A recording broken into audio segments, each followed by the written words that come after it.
আসসালামু আলাইকুম বন্ধুরা। আজকের রেসিপি হচ্ছে সবজি খিচুড়ি। আশা করি আপনাদের ভালো লাগবে। এই যে ১ম এ আমি ফ্রাই প্যানের মধ্যে দিয়ে দিলাম রান্নার জন্য পরিমাণ মতো সরিষার তেল। তারপরে দিয়ে দিলাম পেঁয়াজ কুচি, রসুন কুচি। আর এই যে পেঁয়াজ আর রসুন কুচিটা একটু ভেজে নিয়েছি। তারপরে দিয়ে দিলাম আদা বাটা আর কয়েক টুকরো টমেটো। আর এগুলো সামান্য পরিমাণে ভেজে তার মধ্যে দিয়ে দিলাম কষানোর জন্য সামান্য পরিমাণে পানি। আর তারপরে দিয়ে দিচ্ছি পরিমাণ মতো গুঁড়া মসলাগুলো।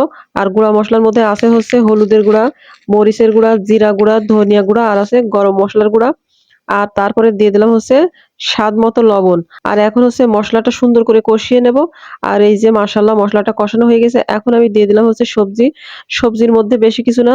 এর মধ্যে দিয়েছি বরবটি আর আলু। আর তারপরে রান্নার ১ম এ আমি চাল আর ডাল ধুয়ে রেখেছিলাম আর সেটাই দিয়ে দিলাম। আর বন্ধুরা চাল ডালের মধ্যে রান্নার রেগুলার চাল আর ডাল। এখানে আমি মুগ ডাল নিয়েছি আর মসুর ডাল নিয়েছি। ২ রকমের ডাল ধুয়ে রেখেছিলাম।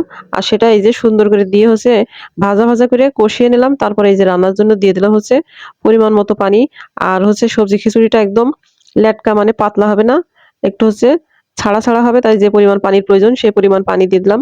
মাশাআল্লাহ তারপরে রান্না করে নিলাম। আর এই যে আজকের আমার সবজি খিচুড়ি রান্নার ফাইনাল লুক। যাই হোক রান্নাটা কেমন হলো অবশ্যই জানাতে ভুলবেন না। সেই পর্যন্ত সবাই সুস্থ থাকেন। পরবর্তী ভিডিও দেখার আমন্ত্রণ জানিয়ে শেষ করছি। আল্লাহ হাফেজ।